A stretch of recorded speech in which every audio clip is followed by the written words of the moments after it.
Na verdade, toda vez que a gente está aprendendo, a gente não está aprendendo com o irmão, né? A gente está aprendendo com o Senhor. Se as palavras dele são as palavras de Deus, então você está aprendendo com o Senhor. E é melhor aprender com o Senhor do que aprender com o mundo, né? É melhor aprender com o Senhor do que aprender errando. O inteligente precisa aprender com seus erros. Ele aprende errando, mas o sábio aprende observando os erros dos outros, né? Então, assim, melhor do que aprender observando o erro dos outros e aprender com seus próprios erros, é aprender com o Senhor Jesus. Porque enquanto o inteligente precisa errar para aprender e o sábio precisa de alguém errando para ele ver e aprender, o discípulo de Cristo aprende com o mestre. Está entendendo? O discípulo de Jesus aprende com Jesus. E quando eu digo discípulo de Jesus, quer dizer que eu estou falando de uma pessoa que está em constante crescimento. Amém? É uma pessoa que não estagnou no tempo, não parou, está sempre aprendendo. Curiosidade de hoje são essas duas palavras hebraicas aqui, que uma quer dizer paraxá, né, e a outra quer dizer haftarot. A paraxá são porções, quer dizer porções, medidas, doses da lei. E a haftarot são medidas, doses, porções dos profetas. Porque antigamente a lei, né, a Bíblia judaica era separada em leis e profetas. Por isso que Jesus falou assim, olha só, vamos ver se é isso mesmo na Bíblia. Lucas 16, 29. Olha o que era a Bíblia, como era dividida a Bíblia dos judeus. O Antigo Testamento da gente, tá, irmãos? Né? O Antigo Testamento da gente era dividido assim para os judeus. Ó. 16, 29, tá vendo? Olha lá, ó. Disse-lhe Abraão, isso aqui está falando inclusive vai ser a pregação de hoje à noite, isso aqui está falando da parábola do rico e do Lázaro, né? O Lázaro, o rico, né, morre e vai para o Hades, vai para o lugar de tormento, e o Lázaro morre e vai para o seio de Abraão. Aí o rico faz um pedido, dois pedidos na verdade. O primeiro é: mande a Lázaro molhar o dedo na água e pingar uma gota na minha boca, porque o lugar que eu estou aqui é de tormento, para saciar a minha sede. E o segundo pedido é: mande Lázaro pregar o evangelho para os meus irmãos. Eu tenho uma família que, se eles pegarem o mesmo caminho que eu peguei, que é de rejeição à sua voz e à sua palavra, vão vir para o mesmo lugar que eu. Aí ele fala assim, eu estou um pouquinho resfriado, tá? Aí ele fala assim, pede para alguém pregar a palavra de Deus para eles. Aí Abraão diz assim, ó, e disse-lhe Abraão, tem Moisés e os profetas, ouçam-os. Está mandando ouvir quem? Moisés? Não, Moisés não estava vivo mais aqui. Os profetas, Elias, Eliseu, não, eles não estavam mais aqui. Aqui, ó, Moisés, e os profetas. Olha lá, Moisés e os profetas. O que Abraão está sugerindo para ele? Se a Bíblia não te convencer, ainda que um anjo do céu desça, ainda que um morto ressuscite para pregar o evangelho, se vocês não se voltarem para a Bíblia, não adianta. Então era conhecida como lei e profeta. Aqui, ó, aqui pode ser Moisés, né? Está escrito Moisés aí, né? Algumas traduções está escrito lei. Não, Moisés também, né? Moisés, todas aí estão na Moisés? Moisés, porque quem escreveu a lei foi Moisés, né? E já que foi Moisés que escreveu a lei, Pentateuco, é isso aí. Que é o Bereshit, né? Primeiro que é Gênesis, Bereshit, aí Gênesis, Êxodo, Levítico, Número e Deuteronômio. 5 livros, Penta vem de 5. E aí, eles têm esses 5 livros da lei, eles têm os salmos e os salmos, e eles têm os profetas. Os salmos são os livros poéticos que nós temos no Antigo Testamento, que é Salmo, Provérbios, Cantares e Eclesiastes. Então, eles têm à disposição deles o Antigo Testamento. Quando aconteceu, eles estudavam essa lei, a parassá significa porção da semana. Porção semanal, né? Melhor.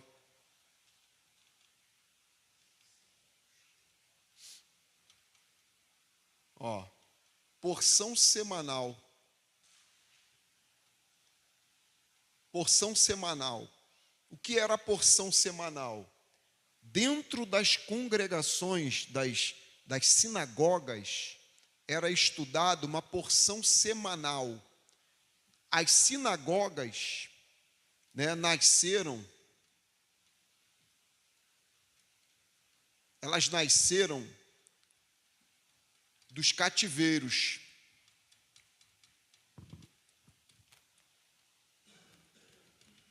Né, babilônico.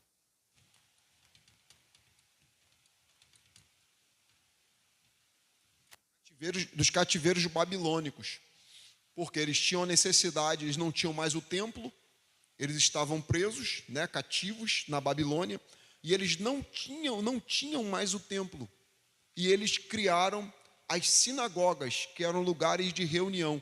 Nos dias de Jesus, as sinagogas funcionavam da seguinte forma, com a parassá e a haftarot.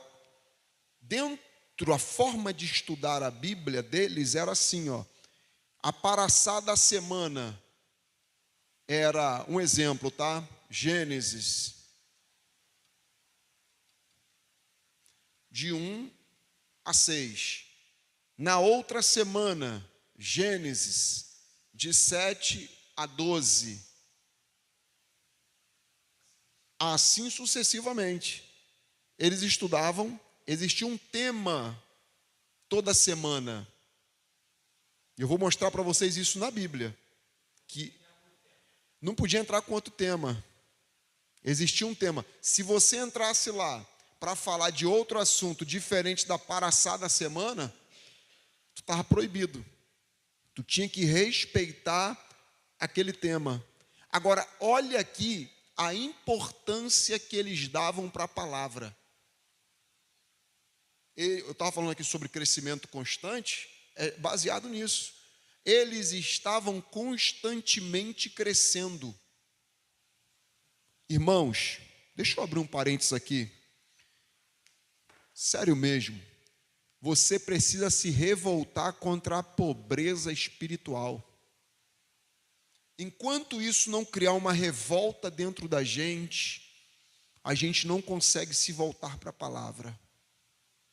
Você precisa estar revoltado com a sua condição de conhecimento sobre Deus. Por que você tem que estar revoltado? Porque primeiro a Bíblia não está trancafiada num quarto e fechada num cofre com 7 chaves. A Bíblia é acessível. Você pega ela e abre ela em qualquer lugar que você quiser e em qualquer hora que você quiser.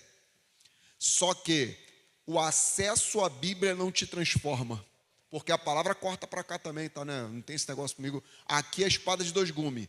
A espada do Espírito é uma espada de 2 gumes. Pregador que só corta para um lado, professor que só corta para o lado dos outros, não está usando a espada do Espírito de Hebreus capítulo 4, versículo 12. porque a palavra de Deus é viva e mais penetrante do que qualquer espada de 2 gumes. Se não cortar para lá, para cá, ou para cá e para lá, não está pregando a palavra. Porque quem corta a vida dos outros com a Bíblia, usando textinhos em redes sociais, está usando a Bíblia que corta só para um lado. A Bíblia que só corta para um lado é aquela que a mensagem só serve para os outros, mas não serve para você. A Bíblia que só corta para um lado é aquela que a mensagem está sendo usada, mas não está sendo praticada. Está falando, mas não está vivendo. Por isso que eu quero pregar o que eu vivo, e eu quero pregar o que eu estou disposto a viver.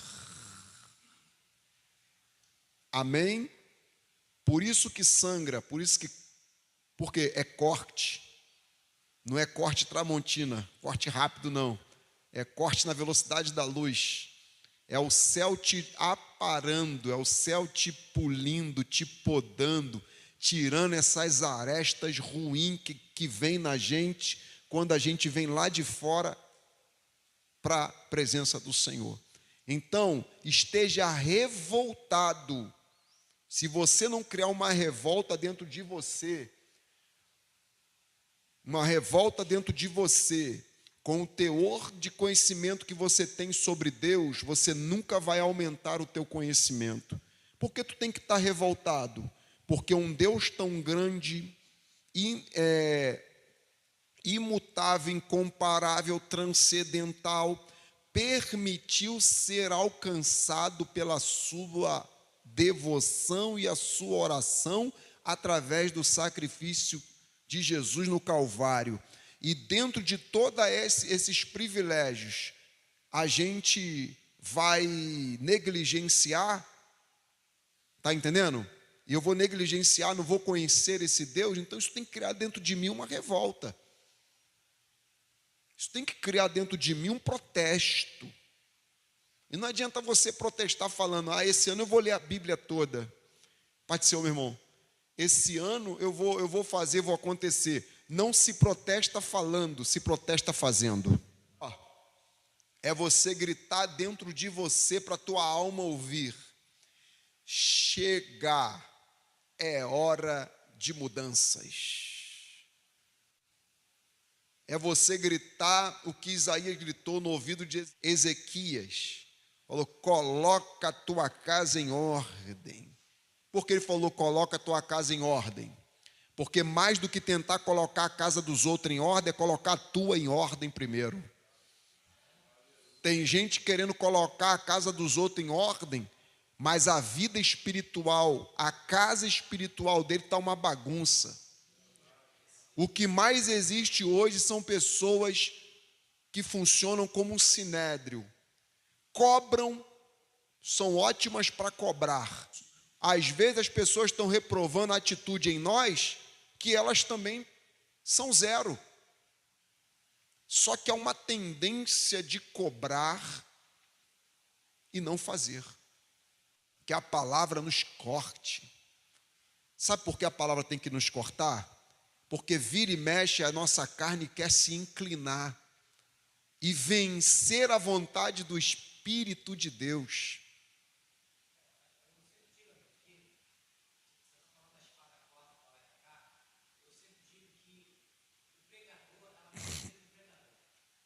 É isso aí. Ela corta, é isso aí.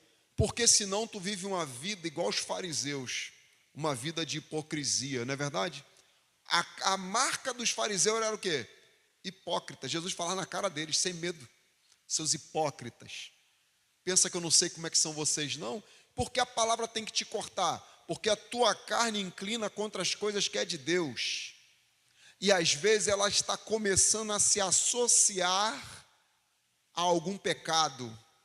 Às vezes ela está começando, a carne começa a fazer uma aliança entre você e algum pensamento nocivo. E a palavra vem, quando tu já está dando a mão para aquele pecado, já está começando a andar de mão dada com ele, ou tu está começando a andar de mão dada com aquele estilo de vida que não tem oração, não tem palavra, não tem vida própria, não tem vida para transmitir, aí a palavra vem e corta. Por isso que você tem que ter um coração ensinável para aquilo que vem do alto. Os fariseus eram chamados de hipócrita, porque uma das marcas deles era mostrar que era uma coisa, mas não era, mostrar aquilo que não eram.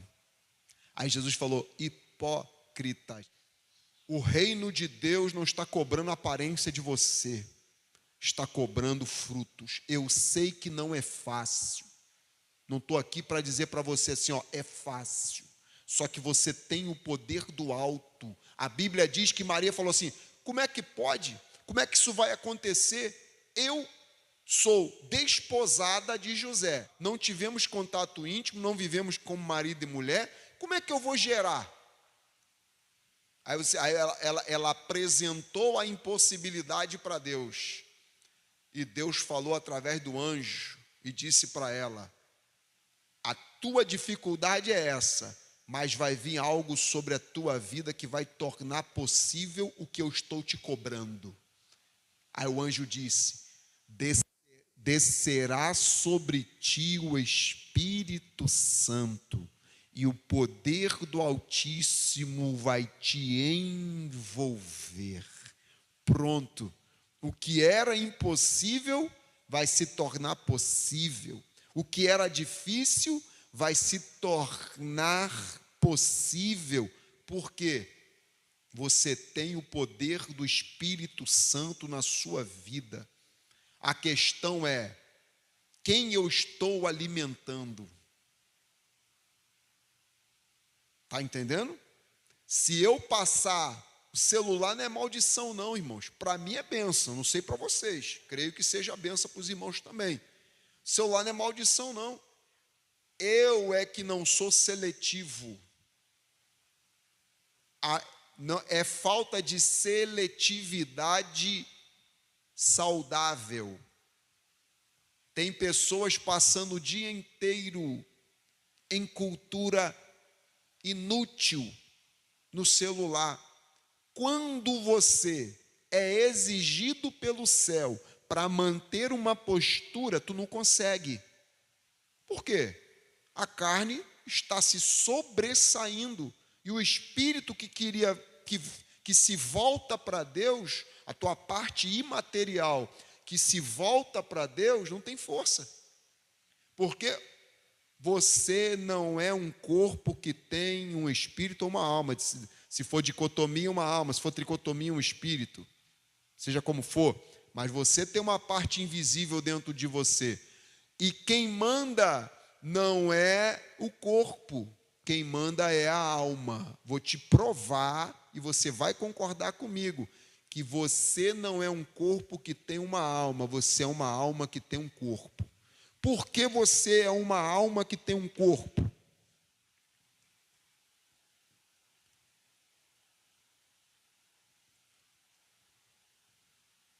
Que tem um corpo. Por quê? Porque a prioridade não é material. A prioridade é espiritual. Jesus disse: buscai primeiro o reino. Aqui, e para alerta da nossa vida, para servir de alerta para todos nós aqui, a alma sobrevive sem o corpo, mas o corpo não sobrevive sem a alma. O que é a morte? Toda morte é uma separação. Morte espiritual é a nossa separação de Deus. Morte física é a separação do corpo e da alma, ou corpo e espírito, ou corpo e parte material, ou corpo e parte invisível, ou corpo e fôlego de vida, seja como for. O que eu quero dizer é que existe algo aqui que sobrevive depois da morte física. Toda morte é uma separação. O que é a morte física? É a separação da alma do corpo. A alma sai, o que é de Deus volta para Deus, diz a Bíblia. Então, o que eu tenho que priorizar? Irmãos, eu vou priorizar aquilo que volta para o pó ou aquilo que volta para Deus? Eu vou priorizar aquilo que perece, meu Deus, ou aquilo que sobrevive à morte física? Se você for dar vazão às vontades do seu corpo, teu corpo não pede Deus. Abre tua Bíblia em Efésios 6:10. Como se fortalecer contra a vontade da carne? Olha lá, Efésios 6:10. No demais, irmãos meus, fortalecei-vos no e na força do seu poder. Aí ele vai dizer, se revistam de Deus, da armadura de Deus, para vocês estarem firmes contra as astutas ciladas. Olha lá, versículo 11, revesti-vos de toda a armadura de Deus, para que possais estar firmes contra as astutas ciladas do diabo. Agora, para mim, vem a parte mais importante, ou uma das partes mais importantes, que é essa aqui, ó. Olha lá, olha o versículo 13, o segredo, a receita de bolo está aqui. Versículo 13, portanto, tomai toda, não é algumas, toda a armadura de Deus, para que possais resistir no dia mau. Olha agora o segredo. E vocês, havendo feito tudo isso, fiquem firmes. Vai chegar. Outro ponto. Ah, mas eu já fiz tudo. Tá bom. Havendo feito tudo, continue fazendo. Vou explicar. É que eu orei hoje, amanhã eu não preciso orar. É que eu me desviei, vigiei me desviei da aparência do mal. E vigiei, amanhã eu não preciso vigiar. Ele está dizendo aqui que já que a guerra é constante, a sua entrega tem que ser constante todos os dias. A Bíblia diz que o diabo anda ao derredor, buscando a quem possa tragar. É a guerra invisível que funciona 24 horas. O céu vai fazer a parte dele? Não tenha dúvida. A minha preocupação é eu fazer a minha parte. O céu vai fazer a dele. Aí, por que está tomando atitudes precipitadas? Não está orando. Mano. Quem não ora para decidir, acaba tendo que orar, pedindo livramento a Deus pelas decisões erradas. Está entendendo? Não orou para decidir, vai ter que orar para pedir uma direção de Deus, perdão, porque decidiu de forma errada, porque não orou. Não adianta você fazer o que é bom de vez em quando. Outra coisa, a gente, muitas das vezes, sabe o que devemos fazer, e às vezes falta força. Então, por isso que Efésios está dizendo, fortalecei-vos no Senhor, e na força do seu poder.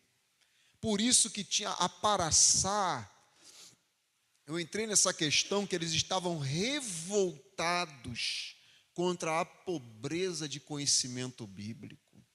Aí, ó, a Paraçá era a porção semanal da lei, e a Haftarot era a porção semanal dos profetas. Prove isso na Bíblia, pastor, provo. Abra sua Bíblia em Lucas capítulo 4, versículo 16. Provo para vocês que isso era usado dentro das sinagogas, e é usado até hoje, tá, irmãos? E chegando Jesus, tá, a Nazaré, onde fora criado, entrou num dia de sábado, segundo o seu costume na sinagoga, e levantou-se para ler. E foi-lhe dado o livro do profeta Jeremias. Ué, Isaías, por que não era Jeremias? Porque a Haftarot daquela semana era sobre Isaías. Deram para ele o livro do profeta Isaías. E a Bíblia é tão Bíblia que olha o que aconteceu. E quando foi lhe dado o livro do profeta Isaías, aí quando abriu o livro, achou o lugar que estava escrito: o Espírito do Senhor é sobre mim, pois ele me ungiu para evangelizar os pobres e enviou-me a curar os quebrantados de coração. Quando Jesus abriu a Bíblia para ler, a Bíblia leu ele. Quando ele abriu a Bíblia para ler, ele estava lendo sobre a história dele. Porque o Espírito do Senhor está sobre mim, era uma profecia do que aconteceria com o Messias. Quer ver a profecia? Ele não leu o livro de Isaías? Então vamos ver no livro de Isaías o que ele leu. Isaías 61. O Espírito do Senhor está sobre mim. A mesma coisa que Jesus leu quando entrou dentro da sinagoga. A Haftaró era a porção daquela semana. É tipo assim, respeita o assunto, o tema. Agora, sabe o que eu acho lindo? É que toda semana eles não liam a Bíblia. Eu vou até beber um pouco d'água depois dessa. Irmãos, judeu não lê Bíblia. Mas pastor, não faz sentido, o senhor falou que durante uma semana tinha uma porção da palavra. Judeu não lê Bíblia. Crente não pode ler Bíblia. Crente tem que estudar a Bíblia. Examinai as Escrituras. Jesus falou. Esse livro, porque são elas que testificam de mim, diz o Senhor. Este livro é tão poderoso que merece muito mais do que uma leitura. Você tem que se debruçar sobre ele. Qual é o assunto que você vai estudar? Jesus no deserto. Se debruça sobre esse tema a semana toda. Vai estudar contexto, texto e depois do texto. Lê, relê, até sua mente lembrar, sem precisar ler. Se debruce sobre a palavra. Você acha que eu gravo as coisas de uma vez? É lendo e relendo e anotando. Se você for lá em casa, se vocês repararem lá em casa, no painel da sala tem versículos colados. Todo dia que eu vou trabalhar, eu dou uma lida naquele versículo. Aí vou gravando. Irmãos, é buscar meios de crescer. Por isso que Paulo falou para Timóteo: Timóteo, você vai me substituir, rapaz. E eu louvo a Deus, porque Paulo teve um substituto. Mas Josué não pode dizer o mesmo, não pôde dizer o mesmo. E eu não estou falando de substituto normal. Eu estou falando de substitutos à altura. Por isso que Eliseu tinha uma escola de profeta, que foi o tema da festividade. Por quê? Porque ele está cuidando da próxima geração. Diz a história, o Talmud, que é um dos livros dos judeus, que conta a história dos judeus, que fala não só sobre a história dos judeus, mas os costumes dos judeus, que Jonas era um desses alunos. Claro que não vou fazer disso uma doutrina, mas dizem que no meio daquela escola tinha um Jonas, que vai se tornar um profeta. E a sua história não pode ser manchada porque ele estava com medo de pregar em Nínive. Por favor, gente. Jonas era um homem de Deus. É só você entrar no corpo dele e você vai ver qual era a dificuldade da missão. Não que Deus estivesse pedindo algo que seria impossível. Porque ao mesmo tempo que Deus estava mandando Jonas, ele está dizendo: eu vou contigo, rapaz. Então você nunca está sozinho. Bíblia não é só feita para ler. É claro, irmãos, é claro que eu não estou proibindo você, por favor, não me entenda mal, não estou proibindo você de ler uma porção da Bíblia todo dia. Não. Só que eu estou te convidando a entrar em águas mais profundas e mergulhar em águas mais profundas do conhecimento. Compra comentários bíblicos. Compra dicionário para saber o significado daquela palavra. aquele nome. Confiar. Ah, pastor, eu não sei que comentário eu compro. Pastor, eu não posso comprar um comentário caro. Compra o mais baratinho. Começa devagar, começa. Pastor, eu estou em dúvida. Site confiável. Só me perguntar que eu falo para vocês se o site é confiável ou não. Quem quer, irmãos, encontre um meio. Quem quer, quando você namorava a tua esposa, tu arrumava um jeito de chegar na casa dela até se cair canivete. Duvido que tu não chegava lá. Ah, mas está chovendo. Ah, mas está calor. Ah, mas estou cansado. Ah, mas estou doente. Tu ia. Quando a gente quer, irmãos, a gente rompe barreiras. Ainda mais a gente que tem o poder do Espírito Santo sobre a nossa vida. Aí tu vai me dizer para mim que tem possibilidade depois disso? Do poder do Espírito Santo que está sobre a nossa vida? Não tem, irmãos. Em Deus podemos todas as coisas naquele que nos fortalece. É nesse sentido. Tu pode superar, não Hamilton, é superar você mesmo todos os dias. Porque reino de Deus não é competitividade. Reino de Deus não é quem prega melhor, quem canta melhor, quem ensina melhor, quem evangeliza mais, quem ajuda mais os pobres, quem tem as melhores ideias. Reino de Deus não é competição. Quando quem entra no reino de Deus para competir já perdeu.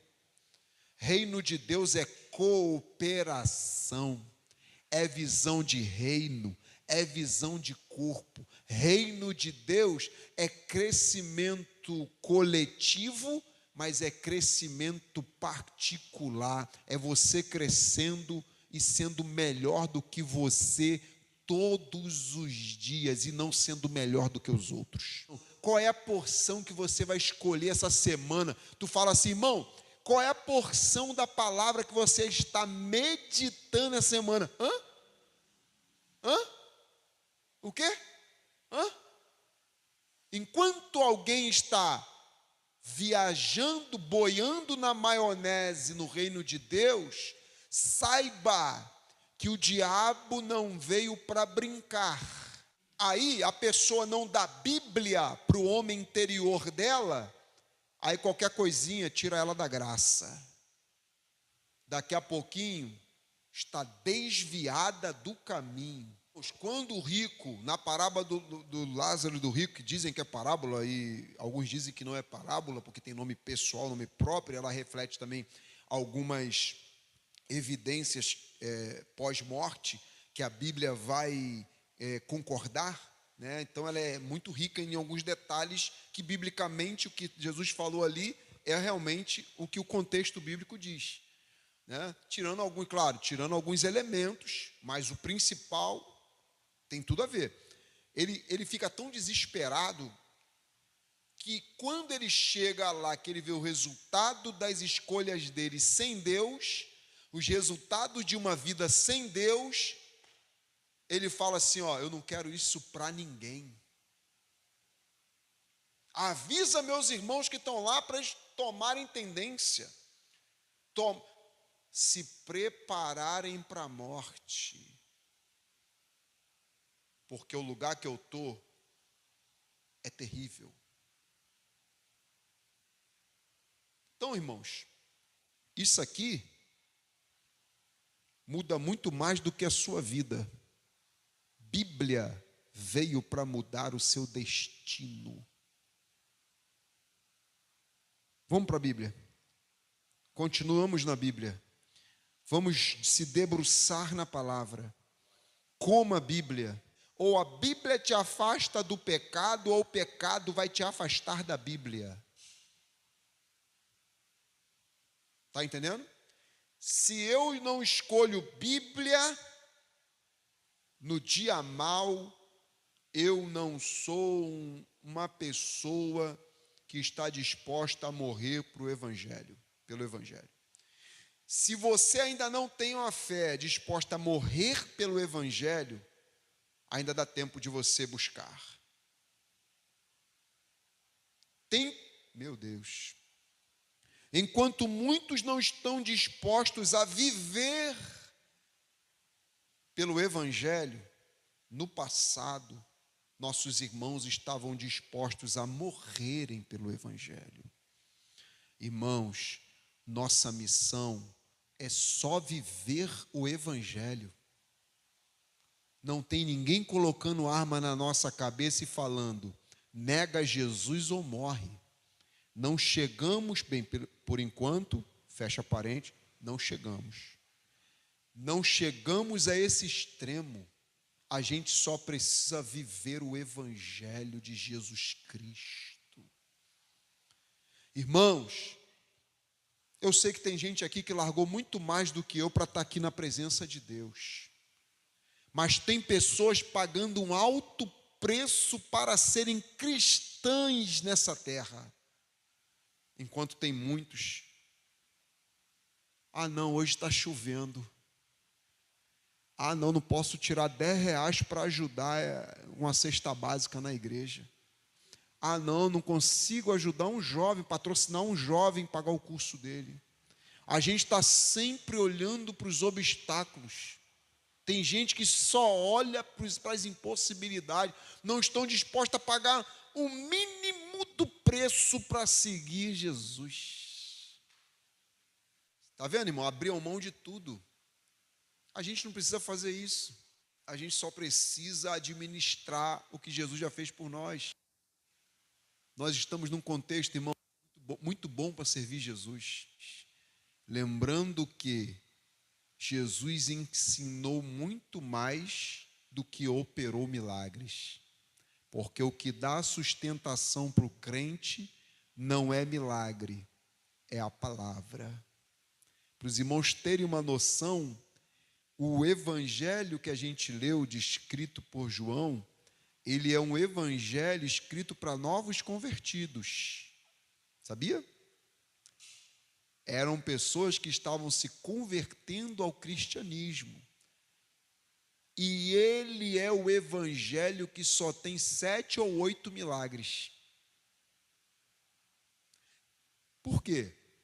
Porque já que é um evangelho direcionado para novos convertidos, João entende que o que dá base para a fé não é o milagre que os olhos veem, mas a palavra que penetra na alma e o espírito. Entre juntas e medula. O milagre não tem o poder que a palavra tem, irmãos. Tá? Milagres são importantes, é de Deus, mas não podemos basear nossa fé em milagre. Até porque Lázaro ressuscitou, mas depois precisou de um milagre e não teve, porque Lázaro morreu de novo. Milagres não duram para sempre, mas a palavra é eterna, porque a Bíblia diz, secam-se a erva e murcha-se a flor, mas a palavra do nosso Deus subsiste eternamente. Amém? O maior milagre é você deixar a palavra de Deus fazer uma mudança dentro de você. A maior ressurreição não é do corpo, é da alma produzida pela palavra. É o maior milagre. Maior milagre, porque a ressurreição do corpo vai passar. O corpo não dura para sempre. Mas a ressurreição da alma, né? A revitalização da tua comunhão com Deus, ela dura para sempre. É só conservar. E ela só pode ser feita pela palavra. Só pode ser feita pela Bíblia. Está entendendo, irmãos? Então, com milagre ou sem milagre, sempre vai ter palavra. Milagre não se tem sempre na Bíblia, mas sempre se tem a palavra. Quer ver um exemplo? Aqui, ó. 1 Reis, 17, 1 e 2. Elias falou assim: segundo a minha palavra, não chove. Aí, em seguida, no versículo 2, está escrito assim: e veio sobre Elias a palavra do Senhor. É primeira. Veio sobre Elias a palavra do Senhor. Olha só, não tinha mais chuva.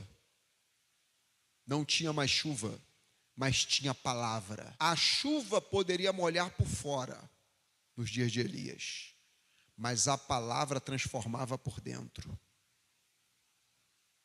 Então, a única coisa, irmãos, que tem o poder de entrar e mudar a gente, não é o milagre, é a palavra. Há uma importância no milagre? Sim. Todo milagre que Jesus realizou, primeiro, estava de acordo com a vontade de Deus, e segundo, tinha uma lição para passar. Amém? Tinha uma lição para passar. Por isso que Abraão disse para o rico: não adianta alguém ressuscitar e ir lá pregar para os teus irmãos. Se eles não ouvirem a lei e os profetas, se eles não ouvirem a palavra, nada mais pode transformá-los. Em outras palavras, tá? Nada mais pode transformar teus irmãos. Só a palavra. E esse texto aqui narra o momento em que Jesus está descendo do Getsêmani. Jesus estava vindo, irmãos, de uma campanha de oração no Getsêmani. Aí, ele pegou os seus 11 discípulos, porque Judas já tinha o traído. Isso, ele deixou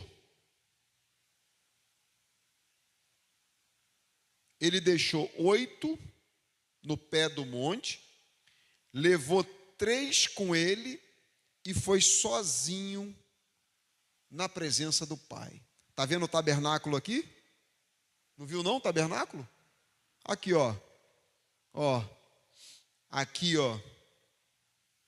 aqui era o átrio, né? Aqui o pátio do tabernáculo. Aqui o lugar santo.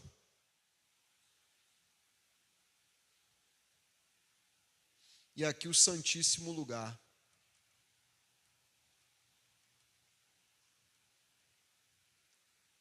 Ele entrou num lugar aonde ninguém mais podia entrar, para ser a oferta perfeita e o intermediador entre Deus e os homens. Está entendendo? Aqui era o santíssimo lugar. Quem entrava aqui? Só o sumo sacerdote. Aí Jesus no Getsêmani está nessa configuração aqui, E qual é o sacrifício? Não é o sacrifício que estava aqui no altar. O sacrifício tinha entrado dentro do Santo dos Santos. O sacerdote, o sumo sacerdote, tinha que entrar aqui uma vez por ano. Jesus entrou uma vez por todas. E representou toda a humanidade de uma vez só, morrendo por ela.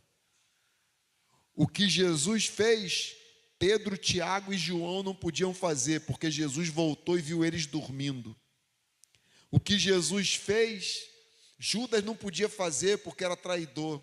E os outros discípulos não eram tão íntimos de Jesus como os outros 3 que estavam aqui. Perceba que nem mesmo os discípulos mais íntimos de Jesus, inclusive João está nesse meio aqui, tá? Lembrando que João era tão fiel a Jesus que foi o único que permaneceu ao pé da cruz. Os outros todos os abandonaram.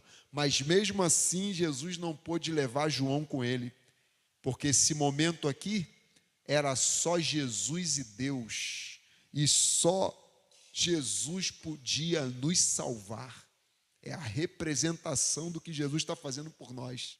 Jesus orou intensamente. Sabe o que é isso aqui? Quando Jesus entrou no Getsemane, ele não entrou para brincar. Ele entrou para orar intensamente. Lembre desse intensamente toda vez que você for orar, tá? E se for o caso, não estou dizendo que é, e se for o caso, pare com aquela oração mecânica agora. De dobrar por dobrar, de falar por falar, de cumprir tabela. E ore intensamente a Deus de todo o seu coração. Faça da oração um momento muito precioso e especial entre você e Deus. Não é orar por orar. Não é orar porque tem que orar. É orar por prazer de orar. É orar como tendo um grande privilégio em suas mãos. Jesus orou intensamente. E quando ele desce, olha só, irmãos, quando ele desce do Getsemane, tem uma arapuca armada lá embaixo para ele. Tem problema não, já estou capacitado porque eu entrei na presença de Deus para orar. Independente da arapuca que esteja armada contra Jesus, ele está capacitado. Independente do que a vida programou para você, ou os episódios ruins que vão bater na tua porta, você precisa estar com a sua vida diante de Deus em dia. O dia mal não pode ser uma surpresa.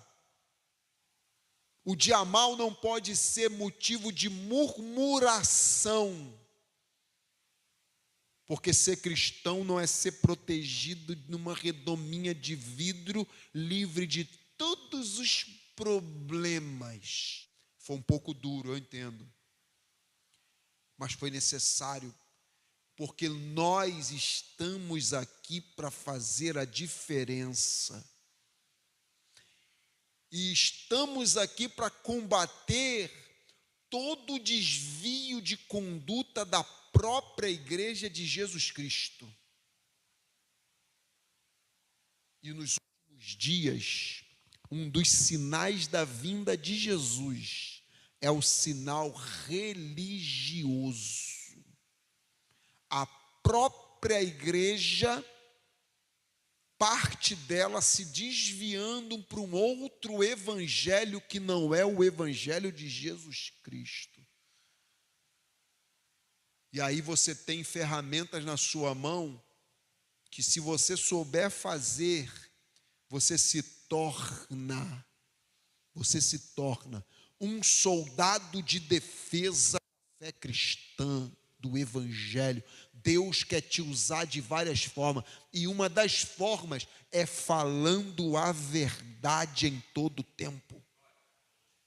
É compromisso com a verdade. Compromisso com a verdade não é só falar dela, é vivê-la.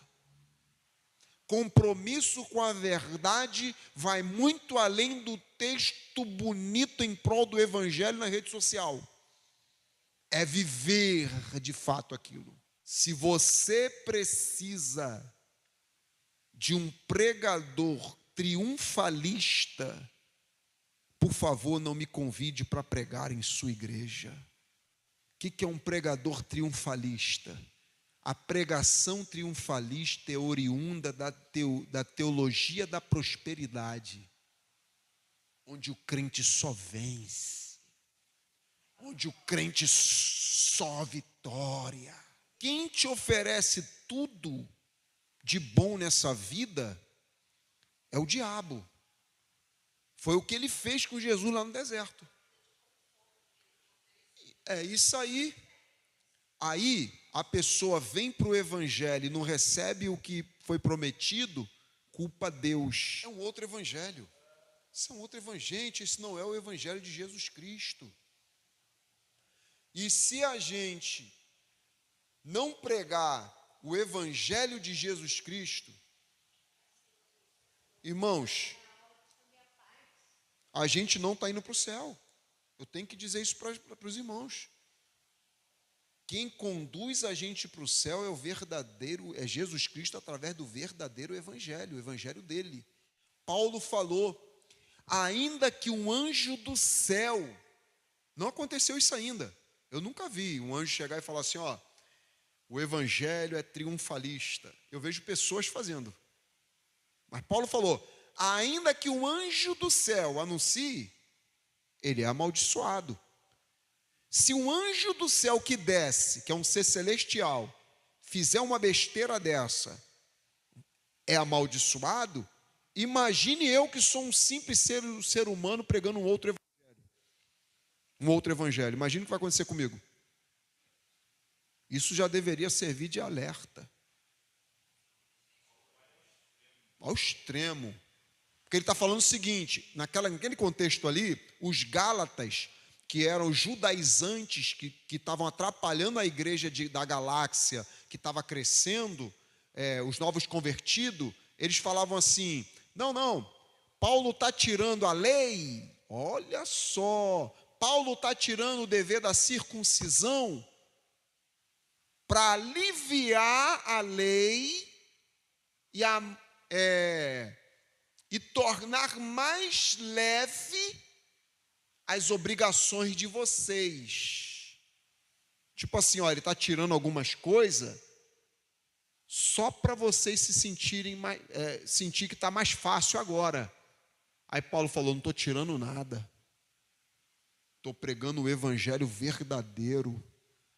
Aí por isso que ele fala, ainda que um anjo do céu, se nem um anjo do céu tem autorização para pregar um outro evangelho, Paulo está dizendo, quanto mais eu, miserável homem que sou, ele falou. Irmãos, se as pessoas soubessem o perigo de pregar um outro evangelho, uma mentira no púlpito, eles pensariam muito mais antes de fazer. É por isso que eu me preocupo quando eu estou aqui em cima, pregando, eu falo, não quero assustar os irmãos não, tá? Mas às vezes pode acontecer de você falar alguma coisa errada na inocência. Só que o falso profeta, ele prega mesmo sabendo da verdade, ele vai e prega outra coisa. É diferente da gente. Chegar ali e falei uma coisa, confundi um nome, falei uma coisa que a Bíblia diz outra.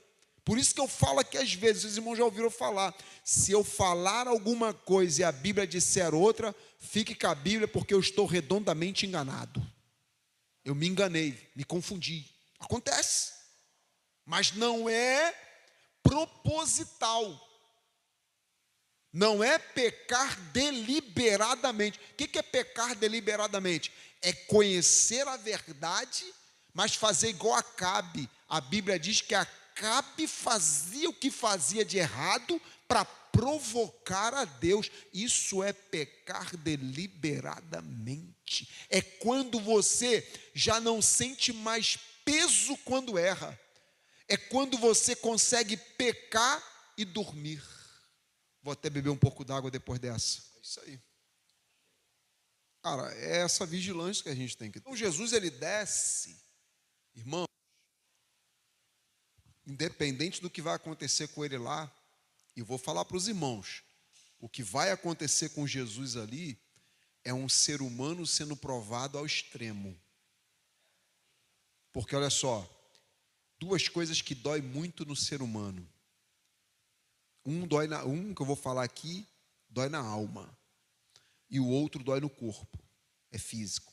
Uma dor é emocional e a outra dor é física. Primeira dor, a traição. Irmãos, quem já passou por isso sabe. A traição é uma das piores dores causadas a uma pessoa. Eu conheço pessoas que hoje vivem à base de antidepressivos, tomam calmantes para dormir, porque foram traídas. Como o irmão falou, geraram expectativas numa pessoa E nunca imaginaram, porque quem é traído nunca imagina que um dia aquilo possa acontecer. Irmãos, é uma dor, deve ser uma dor indizível, inexplicável. E a outra dor é a dor física. Por quê? A pior morte não é morrer afogado, a pior morte não é morrer queimado, é morrer torturado. A traição, ela foi usada pelo diabo contra a vida de Jesus. Por quê? Porque a traição é uma ferramenta do diabo. É uma coisa do cão. Está entendendo? Quando alguém trai, está se parecendo com o dono da traição, quem criou a traição. E a traição vem acompanhada de mentira. Está entendendo? O pecado, ele vem sempre acompanhado de mentira. Pode reparar. Então Jesus, ele foi testado, irmãos, provado no fogo. Sabe por que Jesus está sendo provado aqui? Ele prefere tomar o cálice. Quando Jesus desceu e a tocaia, aquela tocaia toda armada contra Jesus, irmãos, Jesus olhou e falou: eu prefiro tomar o cálice do que sentar à mesa de Herodes. Sabe o que Jesus está dizendo para a gente? É cruz aqui na terra. Jesus está dizendo: não se iluda com essa vida. Aqui embaixo é cruz. Jesus está dizendo: não se iluda com essa vida passageira, porque a vida de vocês ainda não é essa. A vida de vocês ainda há de se revelar depois da morte. Jesus está dizendo o seguinte: carreguem a cruz de vocês, porque aqui embaixo é cruz, mas lá em cima é coroa.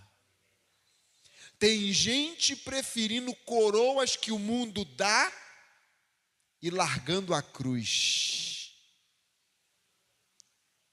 Só que a inversão, essa é uma inversão de valores. Aqui embaixo é cruz, aqui embaixo é renúncia, aqui embaixo a gente diz não para o pecado e sim para Deus, porque depois há uma recompensa. A recompensa daquele que busca o reino de Deus não é carro, não é casa, não é coisas materiais. Olha para as aves do céu. Tu acha que as aves do céu estão preocupadas? Porque a Bíblia diz: vosso Pai que está no céu as alimenta. Olha os lírios do campo, está tudo bonito. Tu acha que estão se preocupando em se vestir? Vou falar, a questão não é se preocupar em se vestir. A questão é, tu acha que os lírios do campo estão preocupados com a ostentação dessa vida para mostrar que tem, para mostrar que sabe, para provar alguma coisa para alguém? Tem alguém que cuida deles. Esteja preocupado com as coisas do céu. Não se preocupa com as armadilhas que a vida está preparando para você, não. As armadilhas, covardia, os levante, as lutas da vida, é sinal de que você escolheu carregar uma cruz.